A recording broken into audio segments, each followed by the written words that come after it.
What's going on? And welcome to another episode of the Best Damn Wrestling Podcast. Well, I guess I shouldn't say another episode. This is going to be more like I don't even know what to It's, call it, but just fasten your seatbelts, hold on tight, and just hopefully it's we gonna don't it's get. gonna be a great ride. It's gonna be a Yeah, great ride. yeah, I'm hoping we don't get put off after this shit because, Oh, we ain't never yeah, gonna get put off. You can't get put off. Come on now. yeah. But man, what's going on? You ready to do this wrestling thing we always do? I'm ready. We've been getting new followers, new subscribers, and stuff on YouTube and stuff like that.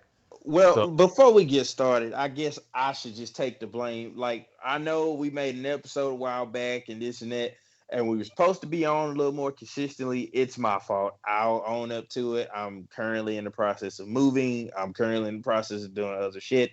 I have a life, so yeah, it's yeah. my fault. Yeah, it's kind of my fault. I'll take the But blame for that. hats off and credit to you. This is your idea. This episode to cover what we're covering today is your idea. Yep, I will say that.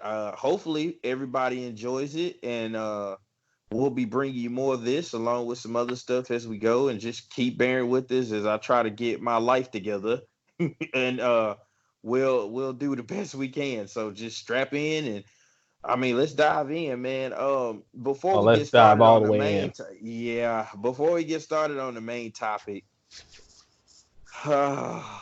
oh boy, Yeah, see, let Sherrod called me kind of upset with me because I didn't relay some information to him that I was still in the process of processing this information that I've seen sprayed across my Twitter because I didn't watch Super Showdown, you know. So Sherrod was like, "Hey, how come the fuck you didn't tell me what happened in Super Showdown?" I'm like, I'm still trying to process Goldberg and what happened. I don't even feel right saying what happened. All I can get out is Goldberg. I can't even get out the Fiend. So, Sherrod, tell me how you came to know about this because I found out on Twitter. Tell me how you. uh I actually found out at work. I was sitting there and my friend was like, "How do you feel about the outcome of Super Showdown?" I'm like, "What the fuck are you talking about?" Because I'm gonna be honest, like you, I was like, "I'm not watching that shit. I don't watch Crown Jewel. I don't watch Yeah, Fastlane. All of that. I don't watch that shit. If it ain't WrestleMania, Royal Rumble, or any other major events, I typically don't do the extra pay per views. You know." yeah. And so, like, I'm like, "What the fuck are you talking about?" And he's like, "Oh, you don't know." And fuck, I went and watched it, and I was like, "You got to be shitting me." So let me just back up. All right, let's start 2 months ago because it's March now. So let's start in January. I hmm was so excited because I actually went to my first pay per view, or whatnot live. Like I was at Royal Rumble, whoop, whoop, and Yeah. like it was epic. I fucking got out of my seat like every 15 seconds, whatever. And I was the idiot that thought Brock Lesnar was gonna win the Royal Rumble and just beat everybody because I felt like they were Uh, trying to. Well, in my mind at the time, I was like, well, it's going to be the Fiend. They're going to try to find a way to work the Fiend, your most protected guy right now, against Brock, your most protected guy like ever. So, like, I yeah. figured that It would makes be a good sense. main. Right. That would have been a good main event. Brock Lesnar would have got another notch in his belt. I'm the only person to start the Royal Rumble and win the Royal Rumble and be champion and be the first champion to win a. It was so many things they could have done with that, creatively. I was like, okay, I see where they're going. And about 15 people in, I thought that was going to happen. And of course, the McIntyre. So even with all of that, like, I was like, okay, WrestleMania season starts. Everybody knows the end of Royal Rumble, beginning of Royal Rumble is WrestleMania season. I'm like, WrestleMania season starting, and they started off so well. They to me, Royal Rumble this year was better than last year's. Like I Absolutely. know people were excited about the Becky Lynch thing, and this year was just, I guess because I was there, I got caught up in the nostalgia of it. I'm like, fuck, this is awesome. Edge coming out was awesome, and seeing him, and it was just even the women's Royal Rumble. Like I found myself fucking cheering for Shayna Baszler. I didn't even like her up until that point. Right. Like that's how, it was some things I didn't like, but it was great. I'm like, okay, they finally getting Royal Rumble right. I thought Charlotte winning was a mistake, but I'm a Charlotte Flair fan. I'm like, fuck it. Let's see what they do with this. And they even got that right with the Rhea Ripley thing. I'm super excited about that. But I don't know, dude. Like after that, the wheels have just come off. When I first found out Goldberg was on fucking SmackDown, and I watched the Fiend clip before that, and I'm like, okay, like maybe they just doing this because they needed a notable name to put against him, but there's no fucking way Right. they could. There's no Yeah, you fucking think of it way. as they're feeding another legend to the Fiend because they did that with Right, Kurt Angle, Mick Foley, and right. yeah, There's no fucking way. And I was like, if there was a guy that could potentially give him somewhat of a match, it would be Goldberg. But there's no fucking way. I didn't even think about it. I was just like, oh, okay, I see what they're doing. And I moved on. And then this fucking match happened. And the only thing I will say about this, and then I'm going to go in, is it never fucking fails. Vince McMahon finds a way every year to snatch the glory from you. Like oh yeah, every absolutely, fucking year. Last year, it was making this fucking main event a triple threat. I lost my shit with that because as much as I like Charlotte, I wanted to see Becky and Ronda by themselves. I didn't want yeah, a triple threat match. I don't know why it happened. I don't care why, but that shouldn't have happened the way it happened. They somehow managed to fuck that up. And by the time they got the storyline all the way through from Royal Rumble to WrestleMania, I was halfway burnt out on it because of the way it had went down. right, So I I was like, okay, surely they won't fuck this up this year. But lo and behold, what I'm looking at and what I'm hearing, they're about to fuck it up again this year. I just don't fucking understand why this is becoming so difficult to do. I used to love WrestleMania. Now I'm yeah, just kind of like I watch it for the sake of I'm a wrestling fan, been one for years, years, years, years. I'm fucking 30 years old. I've been one for fucking years. It, for pretty much for probably 20 years or more. right. That's the only reason I'm watching it now because I can't tell you the last time they've had a really good. What was the last good WrestleMania of the year? Last good WrestleMania. Oh shit, oh fuck. Let me see. Okay, last year's wasn't too bad. It wasn't too bad, but it Yeah, was that was the most decent one I've seen it in was a long also time. 8 hours long. You can't really fuck up an 8 hour show. You know where people fuck up? They watch the pre-show. I don't watch the pre-shows. I get my ass there like to the WWE Network like and just experience 5 to 6 hours. But when I say a great WrestleMania, I'm talking about one that you could feel the electricity through the fucking Oh, TV. oh, that would have Like that would have WrestleMania 19 or right. That WrestleMania was- 17 17 is my favorite one because I was of there, and all time. All it's time. nothing. It's nothing like on TV. You have to be there to feel that electricity. That was huge. But yeah, I don't understand why Vince McMahon continues to fuck his way out of money just to get what he want, just to put the people at the top that Well, he you want. know what? And here's the thing. I love Goldberg. And the fact that he's taking a fucking beating is just that it's really not his fault. It's not his fucking fault. Right. When you look at Goldberg's legacy and what he has done for the business of wrestling, I was an avid WCW viewer for Goldberg. Yeah. He ain't no pushover.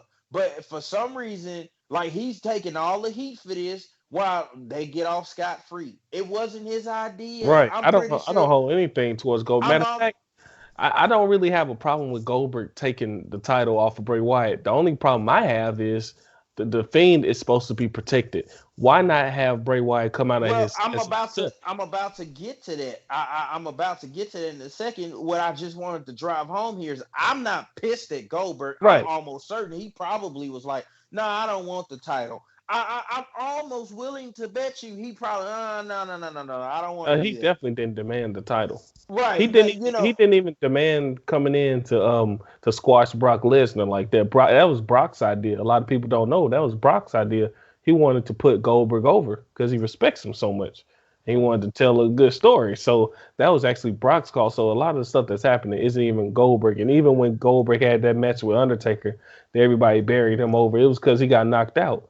A lot of people didn't really pay attention to the fact that, well, he wrestled that match. He wasn't even all right upstairs. He was But knocked the hell. but I've read something today saying that evidently it had pissed Bray Wyatt off because he made this comment about WWE just wants to kill people's characters. Like when you put your hard work and time and talent into Right. something like this, and you built it, and they shit all over it with a Yeah. 50-year-old man. And again, nothing against Goldberg. I want to continue to reiterate he is still a top 10 wrestler of all time in my book. As far as one of my favorites, he's still a top 10 for me. But the guy is 50 fucking years old. Yeah. His best years are behind him. I don't care how strong he looks or how he can't do what he used to fucking No. do. That jackhammer that snap suplex he performed to win Yeah. the fucking match. It was definitely a That's a botch move. byproduct of him being that fucking old. That Yeah. you couldn't find anybody else, even if they were a transitional champion, you couldn't find anybody else to have a match. And then they just had the audacity to have a fucking 5-minute match. It felt like 3 minutes because it was like what, four or five spears, and the jackhammer. Daniel Bryan had a 20-minute match at Royal Rumble with this guy, a strap match, and basically let him beat him to fucking death. Yes. And Daniel Bryan is a top 20 wrestler in the world today, Mm-hmm. and you fucking let a 50-year-old retired wrestler beat this dude in fucking 5 minutes, and I'm supposed Especially to. if you go You back might to as well. what, I don't want to see the fucking Fiend on TV ever again. I'm don't bring serious. them up, but They they should have already did retired it. that. They should have Especially retired after it. everything that Steph did to him. You remember what Seth did to him in that Hell in the Cell match, and then they called it off. Yeah, He's but knocked out. even that they got past that. They were Yeah. able to fix it. This is not fixable. No. This you cannot change. I don't want to see the fucking Fiend on TV again because if he had problems with a 50-year-old guy, well, God forbid he faces somebody that actually can do something. I'm Well, not gonna buy it. he just fucking challenged John Cena, and then all he did was have his lights go Ah, off and then point at the WrestleMania sign. He didn't even attack John Cena, so the whole mystique of the Fiend is gone. It's just like, what the fuck are you doing now? I knew the Fiend's character was dead that night on SmackDown. He took the spear and fucking disappeared with no response. They never wanted him to get up. Well, Vince. It's like I think they have a complex against Bray Wyatt because of I how he believe so too. fucking looks. If it wasn't for the fact that he was wrestling royalty because of who his family is, and he's just fucking good, he wouldn't be pushed. I'm of the mindset that they have a personal problem with him and what he does. It has to be because there's no other way you can quantify and justify. Shane McMahon has gotten better fucking pushes and recognition than you gave to this guy. There's no reason the Fiend shouldn't have been fucking main event WrestleMania. He He's the has by most over far dude been. on the I was just roster. gonna say that. He's I was just making money. Drew McIntyre, the Scottish Psychopath against the Fiend, the Beast Incarnate against the Fiend, the Phenomenal One against the Fiend. Do I need to keep making you money? Because I've just made you probably several million with them 3 matches right there. If they Do I just need to keep going? fuck themselves out of in less than 5 minutes. Over some bullshit, and I'm supposed to buy. And I swear to God, if Roman Reigns is the fucking champion It's gonna after happen. WrestleMania, It's gonna happen. I'm gonna say this. I'm gonna say this right now. I'm saying Okay. it. I don't give a fuck. I want if you're listening to the sound of my voice, pass it along. If fucking Roman Reigns ends WrestleMania as the champion after the Fiend's belt was stolen, boycott fucking WWE and the network. I would rather give my goddamn money to fucking AEW, which I think is I'm not. Oh, never mind. We gotta stay No, on air. hey, I'm I'm just saying. I'm just saying. Dude, uh, man. When I saw that happen, I almost paid money for AEW's pay per view, and I don't do that shit. Okay, I don't pay no uh, money for that fucking pay per view, but I almost did it. That's how pissed off I was. I almost said something and it just would have, fuck. It's gonna have people in the comments. Yeah, because you gotta like the. Never mind. If I'm dead serious though, the only way that this shit like this is going to stop, we need to. I am going to seriously boycott WWE wrestling. I don't give a fuck what it is. I won't be watching it anymore. I can almost guarantee I put that on the lives of my children. I will not watch another fucking WWE show until they fix the fucking product. Because that seems to be the only way that shit like this.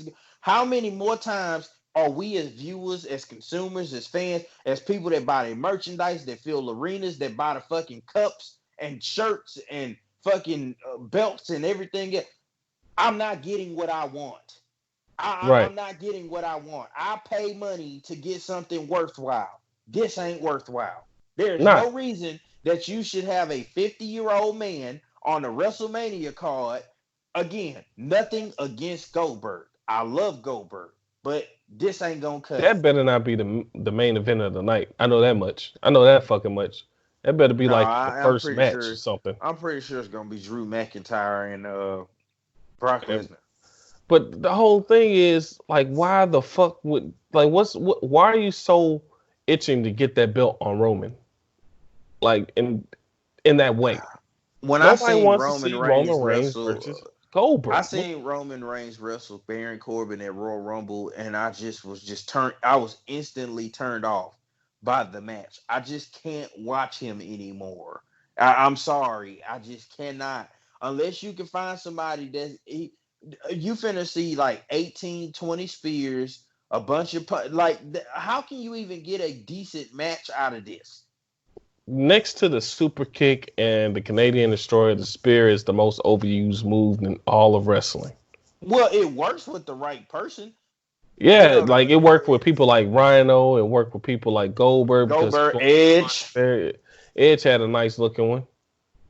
Yeah, But it works, but I mean, like for the right person. But when you're not the right person, it just ain't exactly. I'm sorry, I just don't have the time, nor the inclination, nor the patience to watch another His matches are just clunky, and you put him in a ring with a guy who's made his living on being a powerhouse. You gonna have one slow, clunky ass fucking match, and neither one of them can talk anybody into a fucking arena to watch right. anything. So, and again, I am not disrespecting Goldberg. I want people to know that. I am not.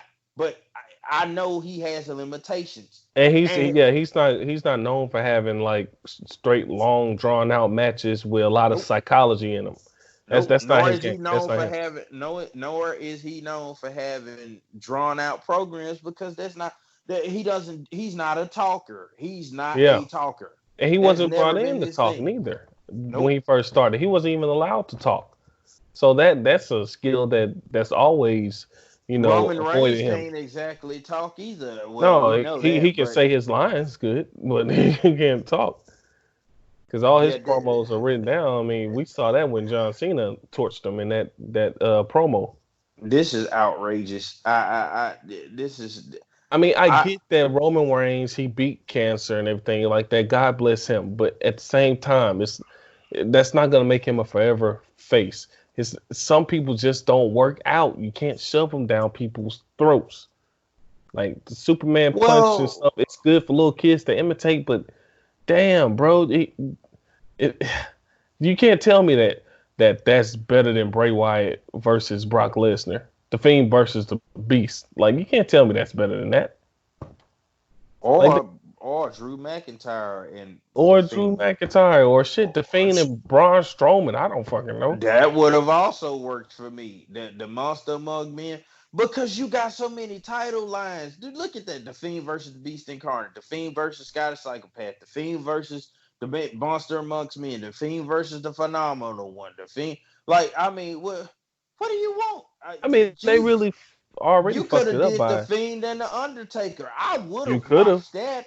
You could have. That would have been hella good. I mean, I don't get excited for a lot of Undertaker matches anymore at all. But I definitely would have got excited about that one. I mean, hell, like you could have done any fucking thing, but that bullshit that you're doing right now. Goldberg versus Roman Reigns. Why the fuck would I want to see that?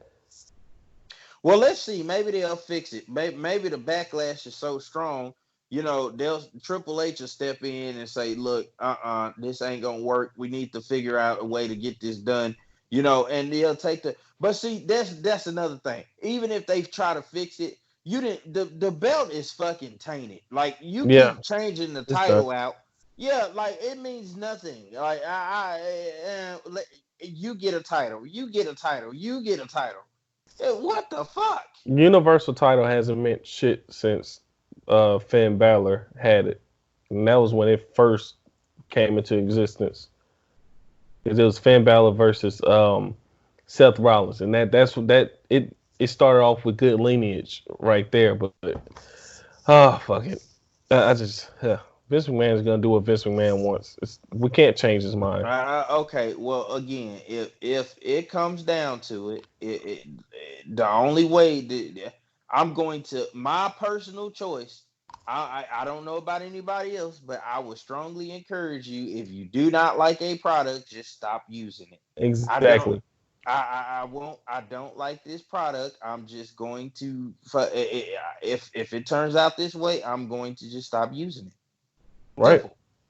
I mean, after WrestleMania, I always cancel my subscription anyway. And then we already, said that we're gonna start giving you guys content that we like. Like we're going to old school stuff. We're going to things that we enjoyed from the past. Like we're gonna have some TNA in there. Gonna have some old WWE documentaries.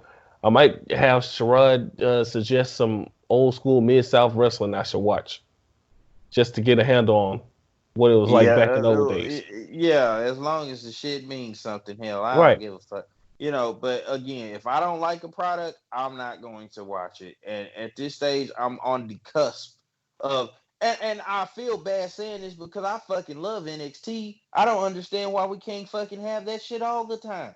How right. can I you love have a branch NXT. of a company that is so much better than the rest of it? It's like being like, oh fuck, the goddamn the hamburger part of Wendy's is fucking better than the fucking fries. It's the same goddamn shit. I don't understand. I like that analogy right there. I don't. I'm just saying it's two parts of the whole. Oh fuck, how is one section of the business that you own and operate great, but then the other section is so fucking bad. And to make matters worse, the section that's good, all of that talent is funneled to the section that sucks. How do Right, you make that happen? right. Because NXT is so much better than WWE. I don't even know. I hate that they have the WWE logo in the middle of the NXT logo. I'm like, yo, they need to break that off. They need to just completely break that off. NXT is a completely different monster on its own. It's positioned differently. It's promoted differently. It's booked differently. It's booked better. They have better talent. I haven't anticipated a WrestleMania in a long fucking A long time. time. Yeah. Like I don't see that changing and like anytime I soon. say, every fucking year he finds a way to fuck it up. It's just it's become like a personal all haha. Like It's such good shit, pal. I don't know, dude. I'm just I this ain't even what the show was about. No, it's This, not. It's not. Jesus Christ. Um, what the show was about was something that they actually did right. So we were doing this episode on the ruthless aggression uh uh uh show that they're doing on WWE Network. If you have not checked it out, I highly recommend that you do. It's called the Ruthless Aggression Era. And shout out to Ruthless Aggression Podcast. If you haven't heard those guys, we highly recommend you check them out. Also, they have been covering this era for that's what they do. They cover Yeah. this era, They and do it very well, and they are hilarious. thorough, very detailed, funny. Like we love them to death. Shout out to them. Recommend you check them out. But basically, what this is the show is about just the era in general, and they go on to cover certain people and factions and things of that nature that made the era what it was. Um, that we came to know it as, the era after the Attitude Era. And so today we're gonna cover the first episode and basically just kind of dive in and kind of talk and reminisce, and maybe we'll talk about some things, or we might miss something that you guys know about, and we'd love to hear from you, comment and like and everything else. And uh, er, basically, I mean, the episode kicked off, man. Like I know, I just kind of on a whim, I think I had finished like NXT or something, and I was like, well, fuck, man, I'm gonna see what this is about. So on a whim, I started watching it, and like they basically start at, I want to say pretty much like it's almost like right after WrestleMania 17, like right after WrestleMania 17, it was like that was just the peak Attitude Era. And Right. from there, it was like, okay, the day after that almost seemed like it was amazing how they tried to ingratiate it is the Attitude Era ended at the main event of WrestleMania 17, and you started the Ruthless Aggression Era. Well, one of the main things that they pointed to was The Rock went into movies, and Stone Cold Steve Austin, for lack of better words, was an aging superstar. Yeah. They didn't Neck have problems any, and everything. right. And they didn't have anything substantial to go off of past that point, because these two good dudes had ran the industry for the last 5 to 10 years. I mean, hell, the Attitude Era lasted from what, 95 to about 2000. It was so about 7 years. Yeah, like Almost a decade. to like 2001. So like yeah.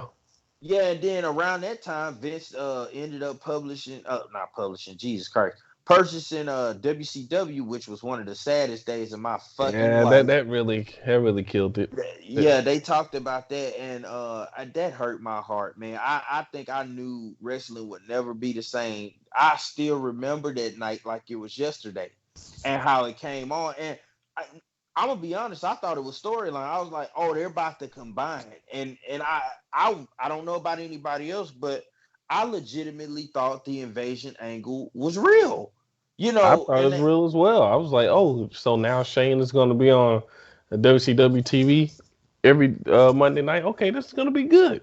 Now it's really going to be a war. yeah, But and they did a good job of covering uh in that episode about how basically people were expecting Goldberg and the NWO and Sting and like the right, big names to come over, and you were gonna have a real invasion, but those guys didn't come over. You yeah, ended up with, they wanted to have dream matches with those guys, but that never came to fruition. yeah, and so because of that, they talked about it, how the invasion angle fell flat, and how it was like, okay, I didn't know this. I didn't know that they tried to have a version of WCW on WWE at the time television, and that they were going to still try to run that show while having WWE. They had WCW announcers, WCW referee. I didn't know that until that episode of the Ruthless Aggression show. Like I Yeah, was like, wow, really? You yeah, I know, remember watching that, and they legit had the first hour was going to be WWE, then like the second hour was going to be WCW, and that was just weird to me. I was like, wait, what? What's going on? Are you? So they split into. It just didn't feel the same though. It no. still wasn't the same. Like they had the setup different, but it still wasn't the same WCW like you knew. And like you just said, they didn't have the big stars. They had just mid carders or lower level Well, talent. I think the biggest star that came in was Booker T and Diamond Right. Dallas Page. Those were like the biggest stars they had for WCW at the time or whatnot. And there wasn't like you had a Mark Jindrak, a Sean O'Hare, or Chuck Palumbo, Beth Yeah. Bagwell, like, but those guys weren't like, yeah, I mean, I, I know me. I'm like, well, where's Goldberg? When is he gonna even the odds? Or where's Big Papa Pump or Sting or NWO? I was like, how are they gonna work into this? And how's that go? Jeff Jarrett didn't come over, and like it was not the same. And I know when they added ECW, it kind of added a little bit of a little bit more spice to it. But even with them, okay, so Taz at that point I think had stopped wrestling, so there was no Taz, there was no Mike Awesome. You had Right. RVD and the Dudleys, but and Tommy Dreamer was to me at that time was probably a little bit past his prime, or just kind of like, he wasn't the same guy or Yeah. whatever. Like they didn't even Sabu didn't come over, So ECW wasn't even like, oh, okay, like this is all of that. They added something, but it just felt like that invasion was missing something. And that was kind of how the ruthless aggression era started, and it just really fell flat. So after all of that, they started trying different stuff, and of course, in the process of this going on, they made the determination we may have to take. I like the analogy that they had in the show. We know we're gonna have to take like 4 steps back to take a bunch of steps forward. But it's kind of like it was kind of like a rebuilding franchise. Like you've been so good for Yeah. so long, and then your stars get old. Well, now you gotta figure out how to get it together. And essentially, what they did was they came. That's when OVW came into play, and the first crop of guys to come out of the OVW for ruthless aggression were John Cena, Randy Orton, Batista, and I think those were the Brock main guys. Lesnar and Brock Shelton Lesnar, Benjamin. and Shelton Benjamin. Yeah, like them four out of them 5 guys are bona fide Hall of Famers, Yeah. and you got a bunch of world champions, whatnot. Like those guys were what they started with, or whatever, and they kind of were like, okay, we're gonna start developing guys and bringing them in and trying to see what's going on, or whatnot. And that's kind of where that started from. And I'm not gonna lie, I didn't really get into OVW until I got older and understood what was really going on. And to go back and see those guys then, like Randy Orton, I don't know, dude. Some people say Randy Orton's a Hall of Famer, but when you see him in OVW and in the first part of his career, like I'm like, how is this? What happened that I didn't get that guy in here? Like Randy Orton's Right. great, but he's not. I don't know. Randy's always seemed like he's been missing something that I seen on OVW television. I mean, like the athleticism he was doing. Well, part of that was because at that time he was like this hyper young dude, and when he got called up to the main roster, like he was just extra cocky. I think he held himself back a lot on the main roster because he got cocky. I mean, you come in, then you put it on TV instantly, and then you're getting, even when you're injured, you're getting these special reports and updates on your injury every fucking year. I mean, every fucking week, Weak. Yeah, yeah, getting yeah. valid TV time, and then you get You put know in what? evolution. But that's the next episode. But yeah, I What? mean, I didn't even realize that. I didn't even realize that he was.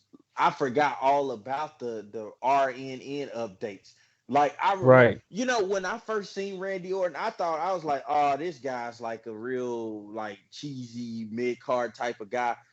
It wasn't until Evolution that I kind of was like, oh fuck. Like at one point when Randy Orton first became champion, he was like my favorite wrestler. Like I loved Yeah. Randy Oh, Orton's I remember that. personality and yeah, dude, I was Randy I Orton. I remember was that. gung ho I Randy def- Orton in high school. Remember, it was like, yeah. I You told me what RKO stood for. I didn't know. I was just like, oh, I guess it's a Randy knockout. You were like, no, that's his middle name. The K is his yeah, middle name. I was, oh shit. I was like, it's his initials. Whoa, fuck. dude, his entrance was badass. He used to have a pyro raining down, and he would come. He Yeah. was like a god. Yeah, I like that first intro. He had that his first theme song. I like Yeah, that. yeah, that was. I don't know why they changed it. I like the Viper character and stuff And like Legend that. Killer Yeah, like aspect of I like the evolution of it. But when you go back and really look at Randy Orton in OVW, and then kind of when he first came in his first couple years, the dude was so much better. right, right, His promos were better. Now, don't get me wrong. This whole Viper thing, it works in certain moments and times with certain people. But now it's just kind of like, to me, he's just gotten so stale and slow. It's not the same thing to me. Well, I think now it's not much that's required of him as far as speed, because mostly everybody see Randy Orton for the RKO out of nowhere. I mean, Yeah, it's yeah, big on yeah, social media. definitely. It's big with the crowd. It's big just everywhere, and that's But mainly what people ask for. man, I just looking at them guys, like John Cena had it early on. Like he was charismatic. Right. He wrestled a lot better apparently back then too. I don't know what the hell happened with that. Same thing with Brock Lesnar. Fuck the shooting star press and OVW was fucking nuts. Yeah, it was nuts. He tried that too. When you remember that in WrestleMania 19, he Yeah, almost he killed himself. fucked that up. Yeah, Yeah, he they fucked that up immediately big stopped time. him doing that. Yeah, he fucked himself up big time. That was, But it I was mean, still amazing that he did it. but Brock was just like, I mean, those were the guys that they were kind of starting to see. I was a fan of Shelton Benjamin's too, Oh yeah, absolutely. The first especially ever Money after in the Bank, Charlie. Yeah, especially after Charlie Haas. I like the world was what were they called? Were they called the world's world's greatest greatest tag tag team? team. Yeah, Yeah, I liked them because of how technical they were, but I felt like he was so much better after. absolutely. Because yeah, he was so, and I always got mad because I felt like he should have been pushed harder than he was. Yeah, he Like should. I was so excited when he won the IC title. He was a great fucking IC champ He to me. was. I mean, the dude, he was involved in one of my favorite matches of all time. That It was Money in the Bank match. no, it was actually a match with him and Shawn Michaels on Raw. Oh yeah, Yeah, I think I where know. yeah, Yeah, especially for that finish, the springboard into the Sweet Chin music. yeah. Dude was athletic as hell. He was very Absolutely. good, very fucking good, and had a strong wrestling background too. And now even now it pisses me off how they utilize him. I feel like it Yeah, should have been more to it than that. yeah. But 'Cause even a few years ago in Japan, dude was still a big deal. He still can work. He still can go. It's just WWE's not letting him. They're not giving him the opportunity. He can still go. So and you of know, course, yeah, and as the episode progresses, they start highlighting those guys a little bit more, and then of course they bring Brock up, and they almost instantly Brock Lesnar took off, like he was yeah, just this freak of nature. And I didn't know this until I heard Bruce Pritchard's podcast, but then they brought it up again on this episode. Austin went home because they wanted Brock to beat him in a King of the Ring qualifying tournament. And he mentioned, like you're not gonna even have a build up for the match. And that was kind of, and I saw where he was coming from. Like you talking about a guy who was the biggest star in the business, and you got a guy that's just coming in, and you're gonna beat him. And yeah. I They got wanted where him to get squashed. yeah, I got where he was coming from, and that I thought that was interesting. And he actually left, and when he left, it opened the door up, and I think Vince gave. That's when Vince kind of gave the ruthless aggression speech in the middle of the ring, and that kind of started the era or whatnot, where he was look. And I didn't. What's interesting is they say that speech in the ring was legitimate because they were looking for somebody to step up or whatnot and take the reins and be like, I want to be that guy. They didn't have anybody else at the time. Right. Matter of fact, the only two people they had that they could halfway rely on at that point were Triple H and The Undertaker. That was the best bet they had at the time or whatnot. And you had a lot of guys. Edge wasn't even a big commodity at that point. Neither was Yeah. Christian. No. Like they had nobody else. And I'm like, man, like if you look at it, the first episode kind of set up all of these guys that became stars during that time period. You saw Eddie Guerrero, you saw Chris Benoit, you saw Rey Mysterio and Edge and Christian and I saw Randy Booker Orton, T out there Booker too. Yeah. T. Yeah, yeah, dude. Like before this era and before them saying we need somebody that's gonna show some ruthless aggression, you didn't have any big names. Triple H was a made man, and Undertaker was a made man, and that's all you had. They needed other Right. people for them two guys to work with. Right. And around that time, that was when they started pushing Jericho more. If I'm not mistaken, that's when Yeah, he because he was the first, captured. he was undisputed champion. Yeah, around that time, so they started putting it on his back. They But it had was to. past time Jericho had been something because I mean, Jesus Christ, like he should have. He was hot. He was just as hot to me as Stone Cold Steve Austin, The Rock, and Triple H were, and Undertaker. Jericho was talking with the best of them. He was putting on great matches or whatnot. He had great build up or whatever the case. But he kind of was like an upper tier mid card guy. He Yeah, always was just on the outside looking in, and he was so to me at points in times he was so much better than certain people in different situations. It was past time for him. And they kind of said in so many words, Stone Cold Steve Austin and The Rock leaving were the best things that ever happened because they got a chance to look at other people. This The Rock and Stone Cold were so over and so charismatic, you couldn't see past them because everybody else wasn't. You were never going to get anybody that was going to be able to match up to that level. yeah, So they had to move on so that somebody else could come in and be. You never would have got an Eddie Guerrero. You never would have got a Randy Orton or a John Cena. You may have gotten a Brock Lesnar because of his look, but I mean right. that could have taken some time. I mean, they grew. They really pushed him to the top so fast. It was Like quick, it was crazy. real quick. Yeah, Yeah, it he was came really fucking in, quick. Because in the I remember when Brock first came in, I thought he was gonna be like a Snitsky guy. He just would right. run in the ring, F5 somebody, and do something freakish, and I was like, "Oh, this won't last long." But he stuck around, and then they tried to. I think the first real feud he had was with the, if I'm not mistaken, it was with the Undertaker. If I'm not mistaken, it's been a long time. Shit, that's like fucking 20 years ago. Yeah, But like, when he broke Undertaker's arm and stuff, and yeah, yeah, yeah, and all of a sudden I'm like, this dude's free. And then he ended up winning the undisputed title at like 23 years old or whatnot. And this is Black Trunks wearing Brock Lesnar that right. used to jump from that dude was a freak of nature. He would jump from the floor to the ring. That's back when he did that. Yeah, I mean, dude was just completely like crazy, huge, crazy.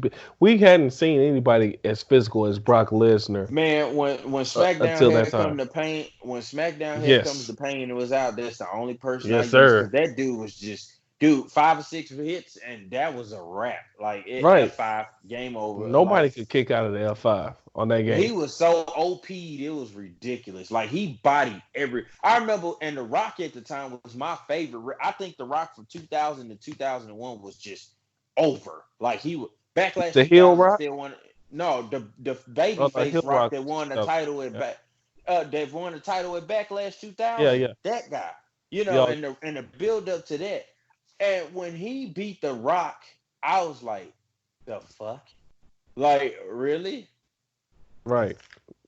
It Like shocked you, but okay, yeah, like it was the next what? big thing. And And they really, built that. They really that took off. That really took that next big thing. Thing took off. yeah. And you know what? Now that another thing they mentioned in the documentary, now that I think about it, what really kind of helped propel the ruthless aggression era to even higher level is when Brock Lesnar decided to go other places. When he decided to walk away from wrestling at that time, he wanted to try different things. So that was Yeah, another yeah, reason why yeah. they He had did. to dig deeper into the pile and You look know for what? somebody to carry it. You know what really pissed me off, and maybe I'm nitpicking because the first episode was really good. It was really good.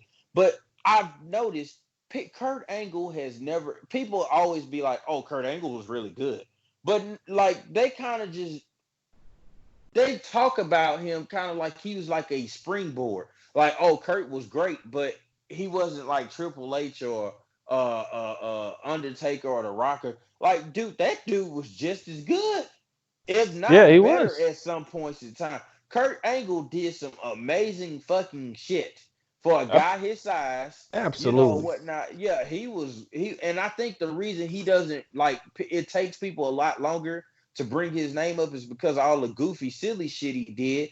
But Right. he was so versatile, and the dude could talk. But his ring work was so amazing. He was such Amazing. an athlete, or whatnot, and how he caught on to wrestling so quickly and was Yes. able to really, that you can't. I don't think he gets enough recognition for that. No, he doesn't. People don't give him credit for that stuff. I mean, if anybody want to know the the best of Kurt Angle at that time, they need to go look at a match between Kurt Angle and The Undertaker from 2003 on SmackDown that wasn't even released until like later on. Like they didn't even air this on TV at the time, but it Man, what was a about great that match. Iron Man match he had with Triple H? And I'm not talking about that 30-minute bullshit they do today. They had a 60-minute Iron Man match on pay-per-view. Oh yes, absolutely, absolutely. Well, I remember Kurt. He was a bad motherfucker at that time too.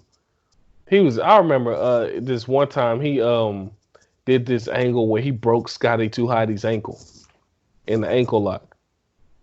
Dude, when he first started doing the ankle lock, before Kurt Angle, the only person that was synonymous to it, the ankle lock to me was Ken Ken Shamrock. Shamrock, yeah. Yeah. So when he started doing it, at first I was like, I'm not buying it. But then it became so real. Dude, when he used to drop the straps, whoo, Oh like yeah, you knew he was about to do something freakish. Remember he fucking did the Olympic slam on Shane McMahon off the top rope while balancing himself on like a little piece of plywood or something. yeah, It was so fucking amazing. I'm like, how the fuck did that dude do that? yeah. In that street fight match, yeah. They even had Which the is still legendary, by the oh, way. completely legendary. They had everyone nervous. Everyone in the back was nervous. The ref was nervous. And Kurt Angle doesn't even work hardcore. He said he didn't even like working hardcore, but that match, he actually liked working that match. And they was able to, and then to do it with Shane, it's just, I mean, hats off to those dudes still. Yeah, no, that was a great match. I don't think you're gonna top that. Right.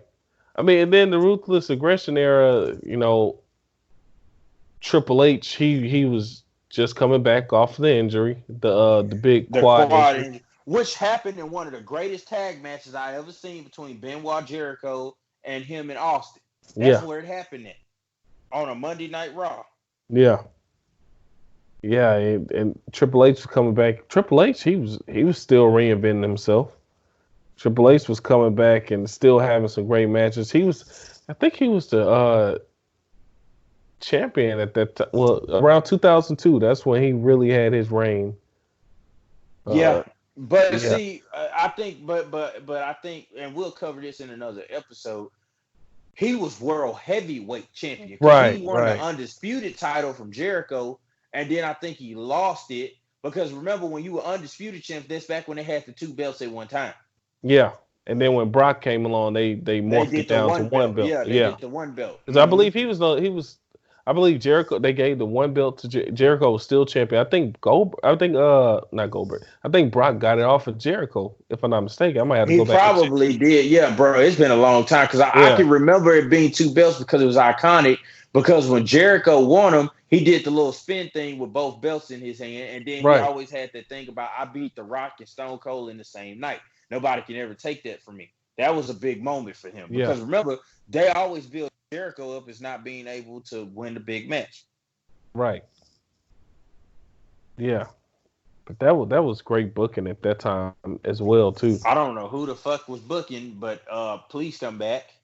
I know, like, was it Bruce booking that? Who was it? Well, no, I supposedly okay. So here's the word.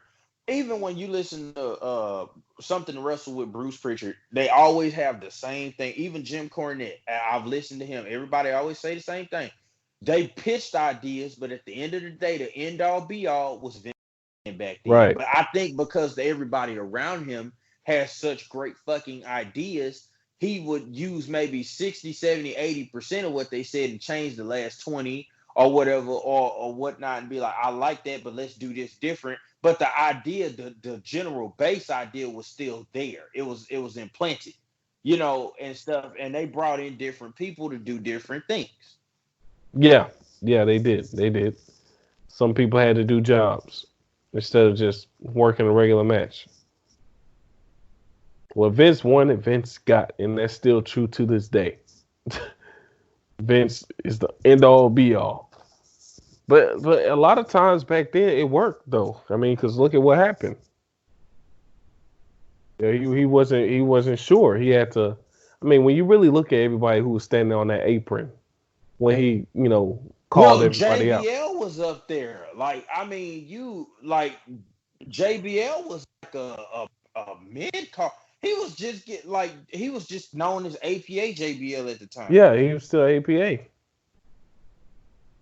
Yeah, he didn't even completely go solo until I think 2005, 2006, maybe 2004. I'm hoping they do an episode on him because he carried that belt for a while until John Cena was ready He to was the take it. Like top ill, man. JBL was champion for damn near a fucking year before I they think were he like, had a good okay, we're ring ready. Yeah, in there. and hit the whole I'm a wrestling god and the whole I got a cabinet. They modeled him off of President George W. Bush, Yeah. and that shit worked. I hated his fucking guts. Oh, I hated him with a passion. With a passion, I hated him. Like you can, oh, he was the worst. Like Yeah, that's no, just how but good and he he was. but dude, he knew how to get heat. He did, he did. But I'm like, I hated everything about him. I hated his promos because he pissed me off. I hated, I hated everything about. I hated his out of shape beer belly. Yeah, you used to fucking talk about that shit all Oh the hell time. yeah, Like that's it. hell Yeah, yeah, the one time I did get mad, dude. I thought that there was a cage match he had with Big Show at a pay per view, and Big Show choke slammed him through the ring, jumped and was getting out of the cage, and this motherfucker still managed to climb. He crawled from underneath the ring right before Big Show stepped out of the cage and won the fucking match. I was like, "You sorry piece of shit." Yeah, oh, he pissed me off, dude. that He got his ass whipped. I couldn't stand him. means he was doing his job though. He did a hell of a job. He did a hell of a job. But this is really a great time in wrestling. I hope at It took me some a point. while it took me a while to appreciate it. I won't lie. It really did. It took me a good while to really appreciate what because I didn't understand like I really didn't get the whole evolution thing until I got older. I hated evolution. I thought they were like Yeah, bad. me too. But when now that I've watched this show and they get to talking about it, and again, we'll cover this in a future episode. Like I was like, oh fuck, okay, like now I got a better appreciation for him. Whatnot. Right. Like I got a John Cena, I was high on from the jump. But like, just even like Eddie Guerrero and Chris Benoit and stuff, like Yeah. those guys, if there was no ruthless aggression era, there would have been no them. Because the business was in a down point at that moment due to and they talked about this too. When WCW went down, it kind of just the business slowed down because there was no competition. Right. They were trying to figure it out now. Like there's no way there's no incentive for us to push ourselves harder because we own everything. They were trying to find a way to give more and more and more. They had spent so much time being edgy. And what I thought was interesting, and I wanted to get your opinion on, did you see the part where they were like, hey, like we tried to keep the attitude era going, but then it just kind of became to, for lack of better words, I'm paraphrasing, like forced. You started seeing Yeah. points and times where it's like, why are we doing this? Yeah, they was throwing shit against the wall trying to see if it'll stick, and then those same raunchy, storylines wasn't working because they had different personnel, they had different performers, uh, trying to do the same thing that they did with Stone Cold and The Rock, and the storylines were over the fucking top. I mean, goddamn, this is the era where we got Katie fucking Vick. We got Katie Vick out of this era. You Well, know what I I'm saying? We mean, got yeah, they like, and some of the shit did feel kind of like, what? Like, no, this don't work, or right. We whatever. got Perry Saturn with fucking Moppy and shit. It's just all type of shit that was just Well, then, and correct me if I'm wrong. They covered the draft in the first episode, right? yeah, I believe so. Yeah. And And I like the way like you know they were it was they got creative to try to and what I liked was the whole thing about we'll just come up with competition between ourselves since there is no competition anymore, we'll just compete amongst ourselves. And for a right. time it at the first part of Ruthless Aggression it felt like that, dude. They were trying to outdo each other. Like Yeah, Raw would be good, SmackDown would be good. it was a SmackDown would real be war. great, Raw would get better. Like, yeah, they it was inner competition. It was literally inner competition, like or whatnot. And you got to remember, I think Paul Heyman ended up with the was it the SmackDown SmackDown. Yeah, SmackDown. SmackDown, but they called Eddie Guerrero and Benoit and Jericho, all of them guys, because at one point the draft, like I remember listening to Paul Heyman on Stone Cold Steve Austin's podcast, and he was talking about how he kind of ended up with, I think it was Stone Cold Steve Austin's podcast, where he ended up with people that they really didn't see nothing in right then or Right. whatnot, and they started getting over, and it became so good. Then they took Jericho off of SmackDown and sent him to Mm-hmm. Raw. They took Benoit and sent him to Raw, but they left Eddie Guerrero and like because I think it was the SmackDown 7 or so. I, it, if anybody listens to this and knows what it was called the SmackDown something. But SmackDown at one point was better than Raw. I And they started distinctly remember moving that. people. Yeah, They I started remember moving that. people. Right. Their their show was way more entertaining. It was.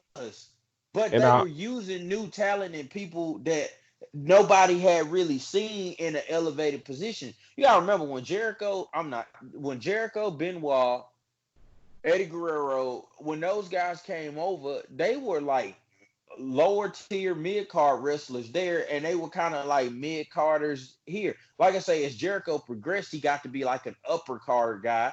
But like yeah. Eddie Guerrero and Benoit for a point in time were like mid card. They literally were mid card guys. And then after this era started and they got to SmackDown, like people started seeing them in a more elevated, position. I remember when they first started pushing Benoit, I hated him. But I was scared to death of him because I'm like, fuck, he could probably really beat The Rock. Fuck, he could probably really, like I didn't, Right. I didn't when him and The Rock had a feud, I was like, this ain't good. But the dude was great. He was fucking awesome. He was. You can't take that away from him. That's for sure. That's one thing you can't. You can say a lot of shit, but you can't say that he didn't work his ass off when he got in that ring. Yeah, he was very talented, and I know it's taboo to discuss him, in WWE circles today. But man, during He that did time a lot. period, yeah, during that time period, he was one of the best they had. Hands down, Yeah. hands down. When he won the title with Mania, I was like, he, this is past time. Like, dude's been good for a long time now. Right. He has been. And on top of that, I hope they really give Paul Heyman the props for what he did at that time. It Yeah, would be a huge disservice to him and a slap in the face to him if they do not mention what he brought to the Ruthless Aggression era because he was booking SmackDown at that time and he was the one who put those guys up at the top. And that but they really the draft then and the way everything was done then that's how it should have went. Now they do it and it's kind of just like the last one they did, they probably shouldn't even did it at all because it meant absolutely nothing because people were appearing on both shows. It's shit right, like that. Like you're not they were doing this to give other people a chance to prove themselves so that they had so much talent they wanted to see what they had to work with. And they worked off of what they had. Now right, it's like, oh yeah, we're gonna put people on separate shows, but fuck it, we're gonna send this guy over because we think we can see something with him and yeah, another guy that's over there as opposed to, oh, let's give this guy a chance and see how it turns out. They used it the right way. Again, like I say, I watching this documentary has given me such a better it's given me a bigger appreciation of what they were trying to do. It's like the juices were really flowing at that yeah, point creatively for them and saying, what do we have to work with? What can we do with this? Like, how do we get these guys over? Well, we gotta expand our business scope. Even their young talent, they brought them in and used them the right way. But that's not going on there, and that's what separates it. And I think that's just why the quality was what it was then. right. It had a lot to do with it. I mean, like you said earlier, it was a war going on between Raw and SmackDown. Who's gonna have the best show? And from what I remember, I don't know. I think you heard this podcast too or heard it talked about before. Like nobody really wanted SmackDown to beat Raw. Nope. That wasn't supposed to happen. That SmackDown was just supposed to be able to Well, hold they people's talked ratings. about it in the documentary. They were seen as like a B-list show. It was like, Right. oh, you know. They're not Hey, supposed to be can successful. I ask you a question? And this is just an opinion, and I know people may or may not get mad. And I'm just fishing. We talking about this, and I just thought about something. Do you think they stole that idea from fucking WCW? Which I Because if you the two show thing and one being a show, a B show, and one being an A show. Because if you, I don't know if you've heard it or not, but I've listened to Eric Bischoff's 83 Weeks podcast, and he talked about how their vision was when they had WCW Thunder. WCW Thunder was supposed to be for WCW. Nitro was going to be an NWO show, but they couldn't quite get they couldn't get it to work. But that was the first dual show program I've seen. Because if you remember, up until like the early part of 2000, SmackDown was like a once a year thing. Remember when SmackDown used to come on one time a year, like one Thursday night a year? Yeah, it used to Then be it like became yeah, it was the then it only became a special thing. major thing. Yeah, it would be a one time, and then it became a major thing. But I feel like that happened after WCW Thunder. I always felt like SmackDown was an answer to Thunder. Me myself. So yeah, I kind of see what you're saying. Yeah, and it because its first SmackDown used to come on Thursday nights. It came on, but WCW Thunder came on Thursday nights, and then shit, they done Yeah, moved they were around battling. since then. Yeah, they were. So that's why I'm like, huh? I wonder if But that's I really heard where that Thunder was idea only an came from. hour. I think Thunder was only an hour show. Yeah, it was. It was. Yeah, but yeah, they definitely did that to answer Thunder. So I, yeah, but overall, the first episode was really good. I mean, it got me excited. I'm like, God, I gotta watch the second one. And they had a nice ending to the first episode. Where they was like the first person to step up after Vince's ruthless aggression speech in the middle of the ring, just so happened to be John Cena, and that was when Kurt Angle came out and called out somebody and was like, "Do you have what it takes? I want somebody to come out here." And I still remember that match like it was yesterday. That fucking match went a long time, and for a second, I was like, Kurt Angle's about to get his ass whipped. yeah, and that was like unheard of at that time because that was when I think that was around time Kurt Angle had just had that fallout with the students at Tough Enough, and he Yeah, whooped their with ass. the Daniel Pewter incident. Yeah, and But he that's what whooped I'm their ass. saying. That's why they don't give him enough credit. They've always used him for spots like that. And they never did that with anybody else. I don't know why. I don't know if that was just because Kurt Angle, because I know they talked about like for him to last with Kurt Angle as long as he did, showed he had something because they wanted Kurt to kind of try to tire him out. And he just wouldn't, Right. and again, we'll talk about that in the next episode. But, it was like, why this Kurt Angle was actually a legit star, but they always seem to put him in spots that were kind of, you wouldn't have asked The Rock to do that. You wouldn't have asked, Stone Cold Steve Austin to Triple H to do that, or the Undertaker. Like, why does he have to? And he was so good. Yeah, because they would make him look like an idiot Yeah, backstage, yeah, but in the ring it was a whole nother story because he was a fucking beast. He was a fucking beast. And he can wrestle circles around anybody. yep. Anybody. And, Dude and, can and hang with man, people. his feats of strength were just unreal. Angle in 2006, before he left WWE, he was something serious. When he Yep. started wearing like the mouthpiece, he was something fucking Yeah, ferocious when he would get serious. hyped, man, like he was, it was like he went into another mode, like or whatnot, and you just like, oh fuck, like yeah, he was serious. He was very serious. Yeah, when they turned him heel, that was probably the best thing they did for him because he was able to unleash. Like he was like always some kind of baby face when he first came Or in, a but goofy guy, yeah, yeah, yeah, but as soon as they turned him heel and they let him off that leash, oh, it was off to the races. It was fucking over. He went into a whole nother realm. So it definitely worked out. He was putting an ankle lock on women, men. Shit, I think he. His Uh, suplexes were phenomenal. oh yeah, oh yeah. That angle slam and then the belly to back suplex.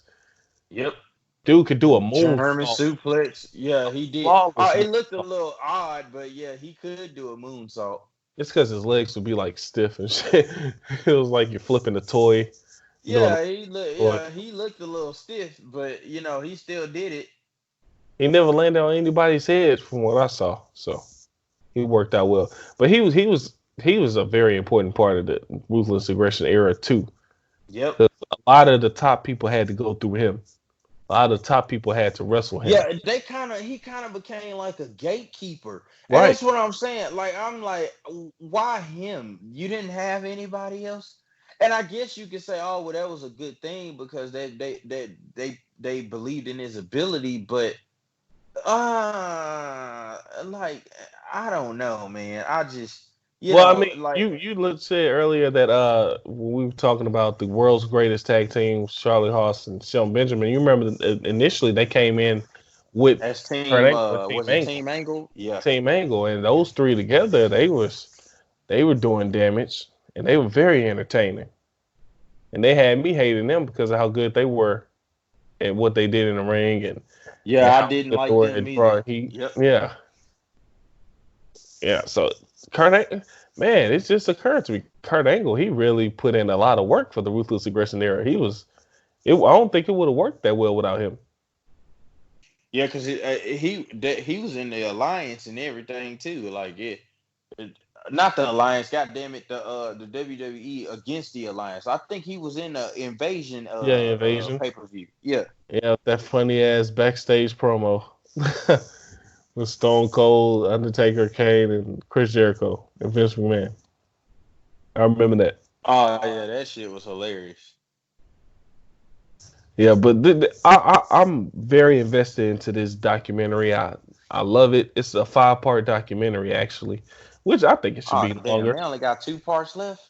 Yeah, it really Well, should what be the hell? longer. Yeah, I thought they were gonna make it. Man, it's so many people to cover in that era in general. Right. Edge, Eddie Guerrero. I think I know they wouldn't, but Chris Benoit. I think you should Yeah. talk about Kurt Angle to a degree or whatnot. Like if I know they covered Evolution and John Cena, and those were two big parts of it or whatnot. But like it's other people you need to talk about or whatnot before you just cut this off. Well, I don't. I'm Right. curious to see what the rest of it's gonna be about. But I believe it comes out every Sunday until it's over. And Every again, Monday if you, after Raw. oh, it's every Monday after Raw. And if you have not seen it, I highly recommend it. I don't know what made them decide to do this, but like they've done a pretty good job thus far. It's 3 episodes already out, and I've enjoyed the first three or Yeah. whatnot. And again, we'll be covering them as they come to us. We'll be doing the next two very soon. But I mean, man, let's wrap this up. Any final thoughts before we get out of here? No final thought. Oh yes, of course, it's final thoughts. What am I thinking? Yes, please go to teespring.com and check out our storefront. It's called Best Damn Wrestling Apparel. We got some new shirts up there. Support us. That way we can keep bringing Please. you some hot content. And the more you pour into us, the more we can pour into you. Yep. And And it's I just mean, the quality's pretty good. I've bought stuff off of there. I need to stop buying stuff off of there. But I've bought stuff off of there. We try this stuff before we bring it to you guys. It's pretty good. It's highly reliable. Yeah, like you said, please, if you like what we do and you like the stuff you're listening to, support us on there. Also support us on Twitter and follow us on there as well. And that's at damn underscore podcast. And we're always on there. Of course, we'll probably be as WrestleMania gets to ramping up, we'll probably be on there a lot more than we are now or whatnot. And just continue to bear with us as like I said earlier, I'm trying to work through some stuff, but hopefully once all of that's over, we can kind of get back to it and keep bringing you some good stuff. And if you like today's episode, we'll be bringing you plenty more of the uh, Ruthless Aggression show on the WWE Network. What else? Make sure you subscribe. Make sure you share this. You can even leave a comment if you have an idea for an episode. Let us know. We're open. Sure. We'll talk about anything. We'll talk to anybody. We're not bad guys. We're just guys. Yeah, I would see, and that's exactly why we don't get. Yeah, That's I'm exactly cool with why. everybody. It doesn't. Oh, and then please don't take it out of context like we hate AEW. We don't hate AEW. We like everybody who's passionate about wrestling. I mean, hey, if you like what you like, just but if we don't like shit, we want to call it out. That's all it is. And that's Okay, it. I'm good. So, you sure? I'm possible. I'm good. So, thank you for listening to another podcast with attitude. I don't know why I just had to bring forth Wow. right there. Like, yeah, yeah. Let's run We that back. literally haven't said Yeah, that in a long time. exactly. Thank you for taking the time to listen to our podcast with attitude. We hope you've enjoyed everything you heard today. And even if you did keep listening anyway, we appreciate you. We love you. We're out. This has been the best damn wrestling podcast. We will catch you next time.